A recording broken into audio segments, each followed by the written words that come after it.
پھر زیادہ جو ہے وہ ایفلوئنٹ طبقات بھی ہوتے ہیں جن کے پاس وسائل ہیں، جو یہ سمجھتے ہیں کہ ہم نے مالی طور پر تو اپنی شناخت بنا لی ہے، اپنی جگہ بنا لی ہے معاشرے میں، لیکن ہماری سیاسی نمائندگی، ہمارے پاس وہ طاقت نہیں ہے، ہمارے پاس عزت ہے معاشرے میں، ہمارے پاس دولت ہے، ہمارے پاس ایجوکیشن ہے، لیکن سم ہاؤ ہمارے پاس وہ سیاسی نمائندگی نہیں ہے جو ہم کھوج رہے ہیں. So as you said it is a quest for identity. اور یہاں سے شروع ہوتا ہے وہ سلسلہ کہ کوئی پاپولسٹ آ کر اس نئی کلاس کو آئیڈینٹیفائی کرتا ہے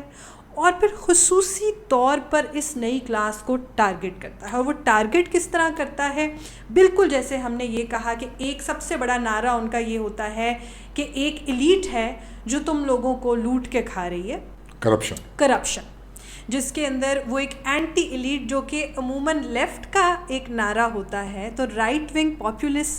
پاپولسٹ بھی جو ہوتے ہیں وہ لیفٹ کے اس نعرے کو میں تو کہوں گی اپروپریٹ کرتے ہیں، چھینتے ہیں اور اپنے مقاصد کے لیے استعمال کرتے ہیں.